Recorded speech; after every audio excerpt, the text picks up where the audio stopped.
All right, welcome to Make a Path Presents. I'm Ronnie Hayes, and today we're going to talk about Black Summer Season 1. We're just going to be talking about the pilot, though.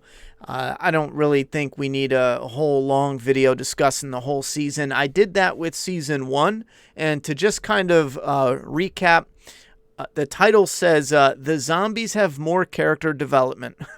Now, here's one of the problems, though. We're going to dive into this spoiler-free for like a minute, and then you better get out of here because I'm going to show parts of the episode and we're going to discuss quickly some pros and cons. If you liked Black Summer Season 1, chances are you're going to like this too. Just go and watch it. Another thing, a lot of the cons for Black Summer, if you were frustrated with it, they spill over into this season. Yes, the characters that were alive by the end of Part 1 or Season 1 are still in Season 2. There's a mother and a daughter. There's another female, a guy, two guys. So there's like 4 or 5 characters, okay? Now, the stuff that might frustrate you, the shaky cam. Even when there's really cool stuff, and I'm going to show you a scene that I thought was really cool in the intro with curly hair guy, the shaky cam is unreal. It is, in the first season, it was one of the biggest flaws because shaking the camera, I made a joke. It's like a way to hide that you don't know how to creatively shoot a suspenseful, tension-filled scene with a fast zombie. You just shake the camera and then you pan it real fast to hide your cuts or to hide mistakes or anything. I just don't understand. I'm going to show an example of why I think the shaky cam ruined a really cool little quick moment in the beginning. So the shaky cam is there and it's... get your barf bag. And then there's the character development is another problem. They have a really choppy way to tell the story where they use title cards every 5 or 7 minutes. And that's not like an over-exaggeration. Each episode has like 15 title cards. But another thing is the character development. What they do is they use this trick where they take a story and then they chop up the timeline and they'll show you like one whole day. They'll show you hour 5 and then go back to hour 1 and then go back to hour 8 and then go back to hour 4 and then go over to hour 20 and then back to hour 2. And then they do that while switching between characters. Now, I do really enjoy the idea of seeing it from the daughter's perspective. She hears a noise and she's, going to investigate. That's further on in the season, but that was so slow and drawn out. It was a bit frustrating, but to give you an example, I like the idea of seeing it from her perspective and then going back and seeing it from the mother's perspective while it's the same time that other thing is happening. So they do that constantly, frequently throughout the season and the first episode. And again, some of that I really like, but the reason it interferes with the character development is they're so focused on chopping up the story and then you piecing the pieces together. They'll give you a new character that just is on screen for 10 seconds, they die, and then like 20 minutes later you're reintroduced to the new character in the past, and then you stay with them for like 15-20 minutes. And when they first did it in the first episode, I was like, where did that guy go? And then I just turned the first episode on to rewatch it for the review. And as I noticed, I was like, oh shit, wait a minute. I saw him die. And then 10 minutes later, they reintroduced him in the past. And then I followed him for like 20 minutes. And then he just disappeared. So you got to pay attention for some stuff like that. And when they do this and you're trying to piece it together like a puzzle, oh, that happened before because the marking's different. They're kidnapped here and they're with a different group there. It interferes with the character development because they're bouncing around so much and they chop it up so much. You don't actually have time to sit and kick it with some of the characters. I'm a few episodes into season 2, and it's the same thing. None of the character development is there. Like none, not even a little bit. You have a mother, she's a mother. A daughter, she's a daughter. I don't know, like They're just survivors, but there's no character flowing through them. They are just whatever you see visually. Like, that's just them. They're like a blank slate. They're like a generic mannequin in a store. Like, that's as good as it gets character development wise. All right, so I'm going to shut up. Spoiler free. If you liked season 1, you might as well just go watch season 2. However, it is, if you were frustrated with season 1, you're going to get the same frustrations, but there are some cool aspects if you're a zombie fan. Maybe we're going to go into some scenes. It's a little bit spoilery, but I want to show you some of the stuff that I actually did enjoy. Now, this is the first episode. Spoiler warning. We're going to kick it off. This guy was in the first season, and it was kind of weird because I thought I kind of recognized him, and then he dies right away. So I was like, oh, never mind. He's just some new character. So I looked it up, and no, he is. They Johnny Caged his ass. If you watch the old Mortal Kombat movie, Johnny Cage just dies in the beginning of the second film. They did that here. It doesn't matter. The second Mortal Kombat was terrible anyway. But so he's getting gas, and again, it leaves me a bit mixed because I don't like the final product, but the concept I can get behind. It starts with this guy getting gas, hiding from a zombie, and then we end with, or I'm saying he gets the gas, and he stops to help this girl, and the girl sets him up, and the guy comes and shoots him. Just bam. Why would you do that? And she's like, why would you do that? And then we end it with the same two characters. Now, the guy shoots the guy from part 1, and then at the end, you have the guy who, the killer, he's like, oh, I finally found a car, yada, yada, yada. He's going to start it and get out of there, and karma comes for him. Oh, no. I don't want to do that, brother. So karma comes for him. So he gets chomped up. And that was bad. Get out of here. Play that. So I do like that concept-wise, how he got chomped up, I should say. Holy crap. Why does it do that?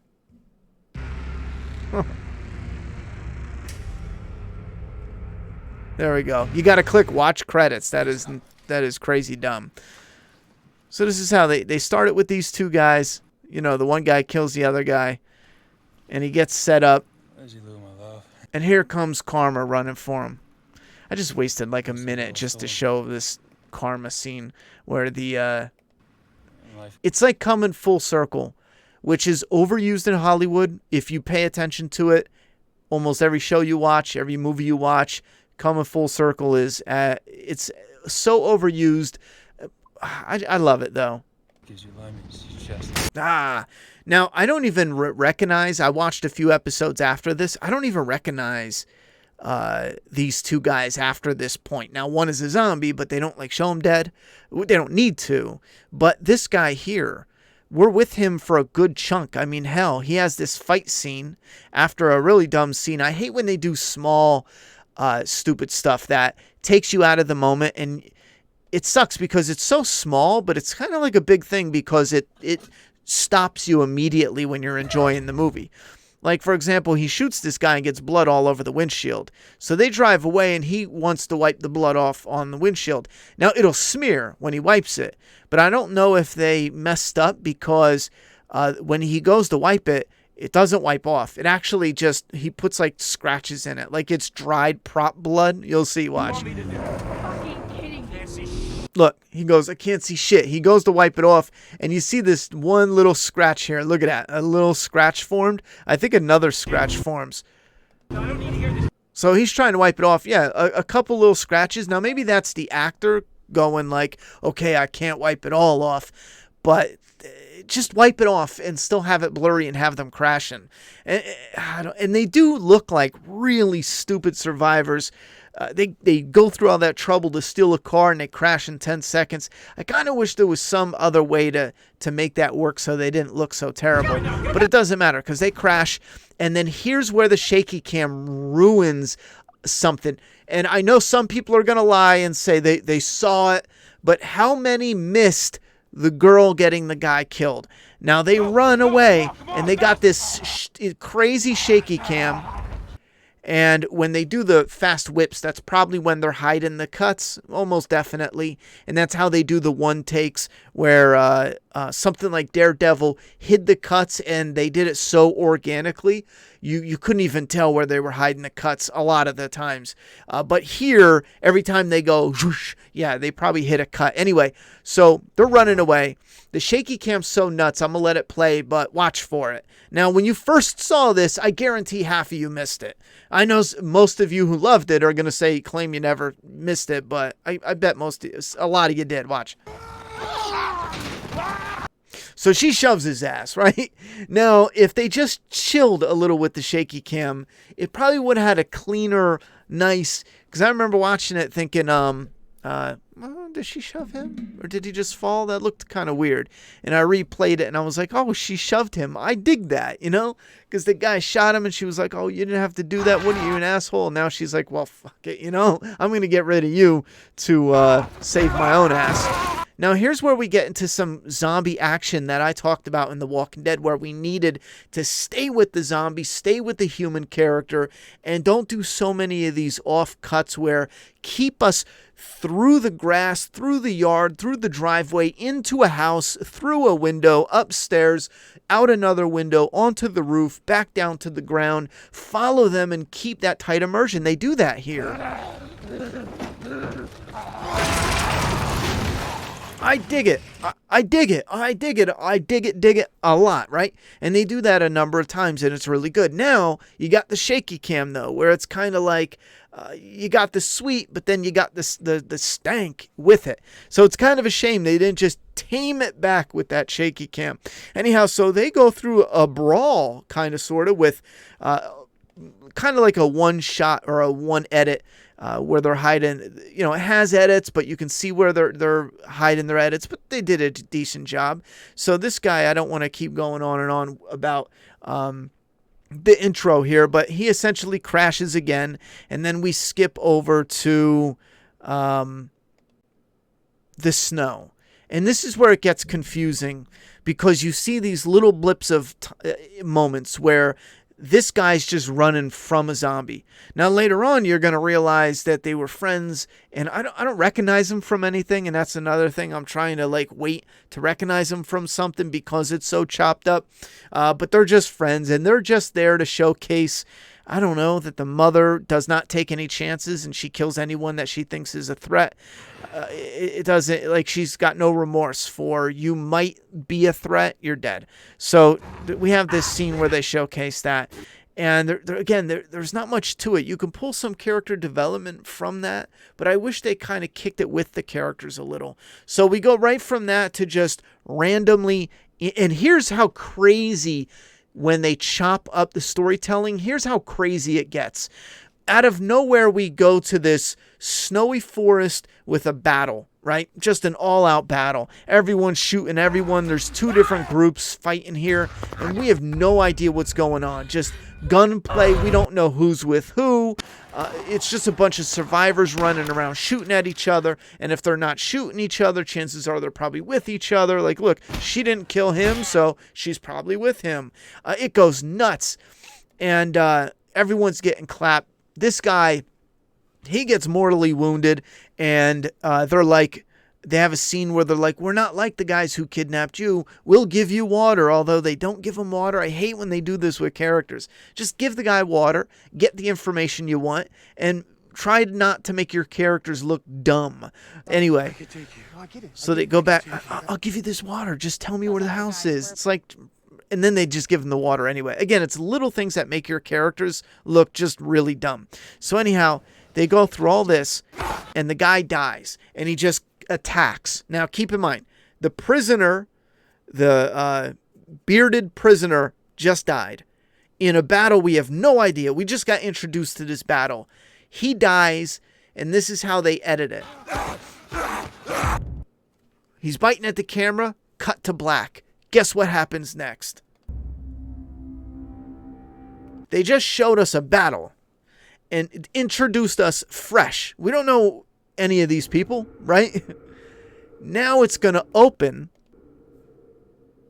maybe 10 minutes beforehand. So this prisoner, now it's the female prisoner, so she looks up, and right across from her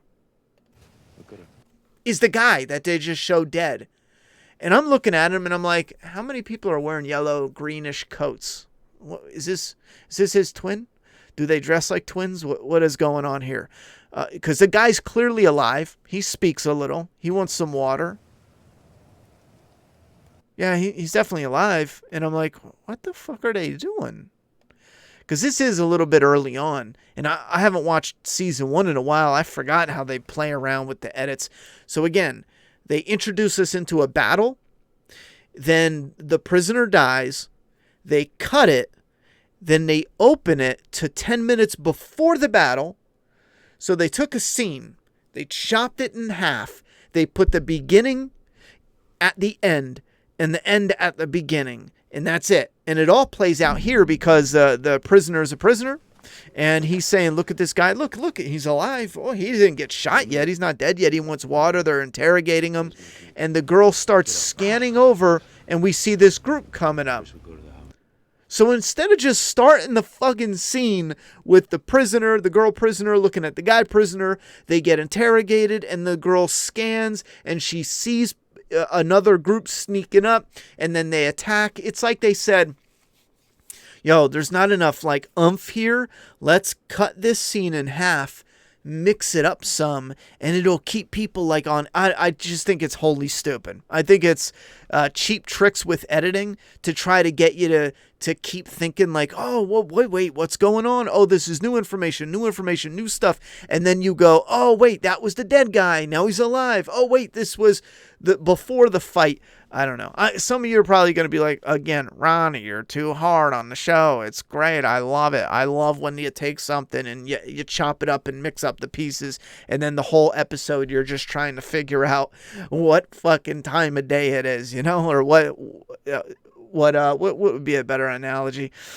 Because it really is just splitting up minutes and then mixing them up and saying, here you go. So this prisoner, and she's from season 1, if you don't remember. I believe she had shorter hair, but they get on a snowmobile, part of one of the group, and they run and they crash. And then we see this guy. He's in a tree. Why is he in a tree? We don't know.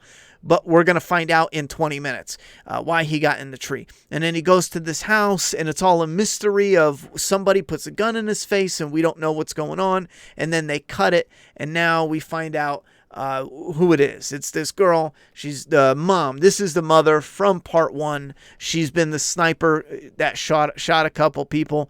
And this guy apparently did something to piss her off. And again, this is where they're trading the mystery box for character development.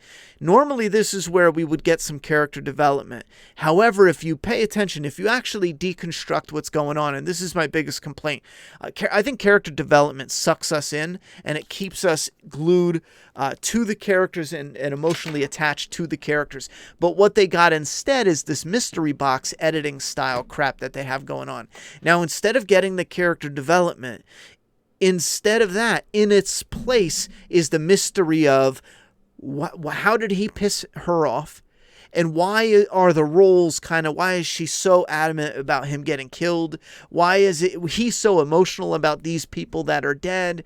I mean, and you can argue some type of character development, but I would argue back, just losing a sibling, because that's what's happening here, is not character development. Seeing how this guy functions, operates, what's his morals, what does he stand for, seeing some of that stuff, seeing the character develop, I think that would be more prominent than just simply he had a mean brother, his mother's dead now. Stuff like that is just things happening to him, emotional things happening to him.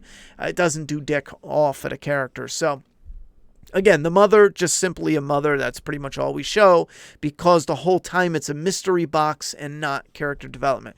So then we cut to the guy from season 1, the black guy. I think he was like someone who was arrested, and then he pretended to be like an army guy. Was that what it was? Something like that, because he had fatigues for some of it. Anyway, he just wakes up and he's wounded, and he's I'm trying to think now because I'm like, you know what? Some of this is actually in other episodes. So if you haven't watched more than episode 1, I won't get into it. But you guessed it. We will go before all this happens and find out how he got there, how he got wounded, what happened with, and some of his story is pretty ridiculous. There was one moment where I had to rewind the episode and rewatch it and go, wait, did what happened happen? Anyway, so we go back now to the guy from the beginning, and I think he's only in here for the episode to come full circle in a karmic way, because again, this guy set a trap and killed the guy from season 1, the curly hair guy, and now somebody else is like, F you. Actually, I think this might be the girl that was with him. I didn't catch that the first time because they don't show us inside. I don't think they ever show us that girl anyway. Again, a lot of characters, I've watched like 4 episodes, a lot of characters that we don't ever see again. Anyhow, so this is his karma. The girl won't let him in. So this is his karma where he finds a car, he's got a gun, but I talked about this before, but the guy that he killed now comes after him as a zombie. So this episode is essentially mystery box stuff. Who's this guy? Who's this survivor? Oh no, he gets killed because they set a trap. Humans are evil and they're desperate to survive. Oh no, she now, gets this guy killed to save herself, but he doesn't end up getting killed. He fights a zombie. Now we go to a battle in the woods. They're battling for some plane or some supplies that they think are out there. So then it skips to how the battle starts, and it's just 2 groups of strangers that accidentally ran into each other looking for something similar in the area. Anyhow, and then we go to this house that has the sniper girl that snipes a few people to stay away from the house. And some guy goes to get in the house and she's got a problem with him. And again, all this mystery box stuff.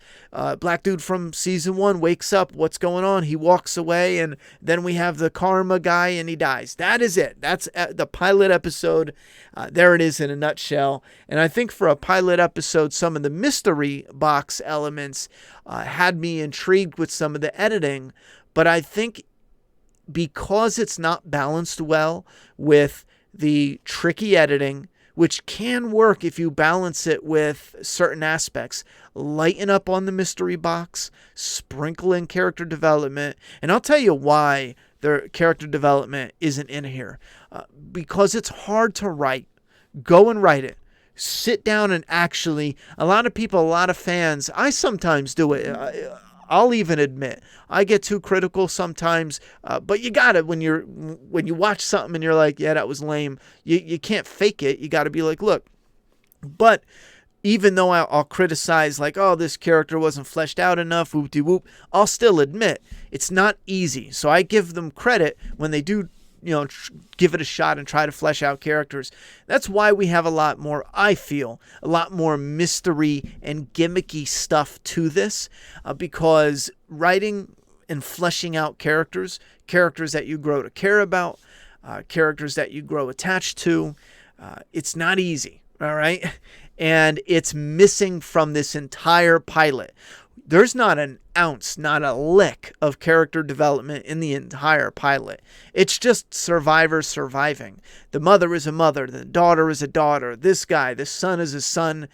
Maybe the only thing character development-wise was the only character development is his brother. That's an annoying little shit that showcased he likes to be a tyrant. He likes to bully people. Wait a minute. I'm sorry. I jumped ahead. That's not even in the first episode. I just started scrolling back.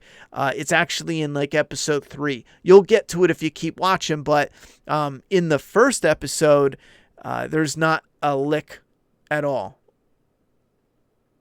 I didn't miss it. Nope. That is later on. So they will do some character development, but it's for characters that kind of die quickly. The last thing I'll say is I can sum up what it feels like watching Black Summer Season 2 by this scene that happens in like episode 2 or 3. A survivor breaks into a house, sneaks in there, fights a zombie, gets bit, and we're going through this journey for like 15 frickin' minutes with this guy. You get introduced to this character. He goes into a house. We're with him. He fights this zombie. It's a vicious fight. He gets bit a bunch, and we're still with him, and we're still trying to figure out how is this incorporated ever so meaningfully into the story. And then he pulls out a gun and shoots himself in the head.